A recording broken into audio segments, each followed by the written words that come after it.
Kapitulli 24. Të dielën, herët në mëngjes, gratë erdhën te varri me vajrat erë mirë që kishin përgatitur. Ato e gjetën gorin të rrokollisur nga varri. U votën brenda, po nuk e gjetën trupin e Zotit Jezu. Ndërsa ishin të hutuara nga kjo gjë, pa pritur u shfaqën për brit tyre dy burra me rroba vezulluese. Gratë i zuri frika dhe ranë me fytyrë për dhe, por burrat u thanë: Përse e kërkoni të gjallin ndër të vdekurit? Ai nuk është këtu, është ngjallur. Kujtoni se çfarë ju tha kur ishte në Galile, se si biri i njeriu duhet të udhërzojë mëkatarëve, të kryqëzohej dhe të tretën ditë të ngjallej. Ata kujtuan fjalët e tij dhe kur u kthyen nga varri u treguan gjithçka të 11-ve dhe të gjithë të tjerëve. Ishin Maria Magdalena, Joana, Maria nëna e Jakobit dhe gratë të tjera që rrinin në to. Ato u treguan këto gjëra apostujve, por atyre ju dukën të pakuptim këto fjalë dhe nuk u besuan. Megjithatë, Pietri u ngrit dhe vrapoi tek varri. U përkul e shikoi brenda. Ai pa vetëm pëlhurat dhe u kthye në shtëpi i mrekulluar për çfarë kishte ndodhur. Në të njëjtën ditë, dy prej tyre po shkonin në një fshat me emrin Emaus, që është rreth 11 kilometra nga Jeruzalemi. Ata po flisnin me njëri tjetrin rreth të gjitha gjërave që kishin ndodhur. Ndërsa flisnin e bisedonin, Jezu i u afrua dhe eci bashkë me ta, por diçka i pengonte ta njihnin. Ai u tha: Për çfarë po bisedonit me njëri tjetrin duke ecur rrugës? Ata u ndalën të tërshtuar. Atëherë njëri prej tyre që quhej Kleopa ju përgjigj: A je ti i vetmi huaj në Jeruzalem që nuk e di çfarë ka ndodhur aty këto ditë? Ai pyeti: Çfarë? Ata e thanë: Gjërat rreth Jezuit të Nazaretit, që ishte profet i fuqishëm me vepra e me fjalë para Perëndisë, e para gjithë njerëzve, dhe se si krye priftërinë dhe krerët tanë, e dorëzuan që të dënojë me vdekje dhe kryqëzuan. Ne shpresonim se ai do ta shpengonte Izraelin, por u bën 3 ditë që kur kanë ndodhur këto gjëra.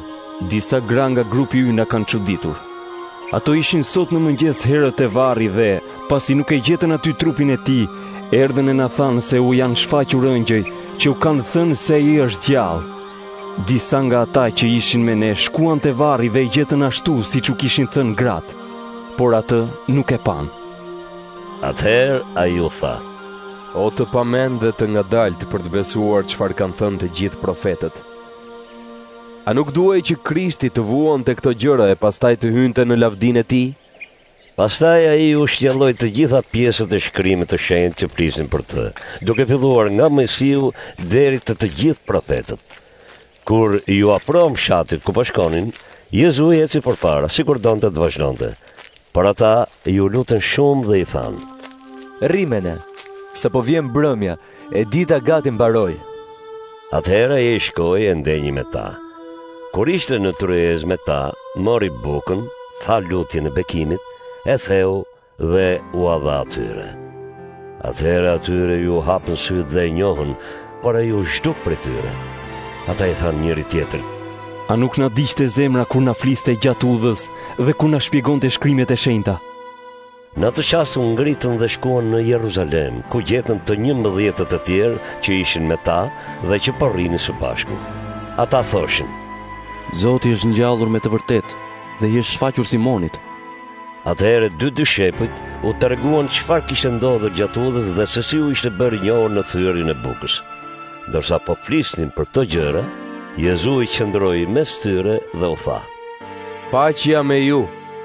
Ata u tërëmbën e i zuri frika, duke menduar se po shihnin një shpirt, por ai u tha: Përse keni frikë? Dhe përse lindin dyshime në zemrat tuaja? Shikojini duart e mia dhe këmbët e mia. Jam unë. Prekmoni e shikoni. Shpirti nuk kam mishe kocka, si të shihni se kam unë.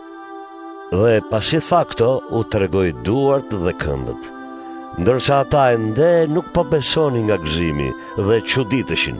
Jezu u tha: A keni ndonjë gjë për të ngrënë? Ata i dhanë një copë peshk të pjekur. Ai e mori dhe e hëngri në praninë e tyre. Atëhere u tha: Këto fjalë ju a thash kur isha ende me ju. Gjithçka që është shkruar për mua në ligjin e Mojsiut, te profetët dhe te psalmet, duhet të përmbushet. Pastaj u hapi mendjet që të kuptonin shkrimet e shenjta e u tha: Shkrimi i shenjtë thotë: Krishti duhet të vuajë të ngjallet prej të vdekurve të tretën ditë.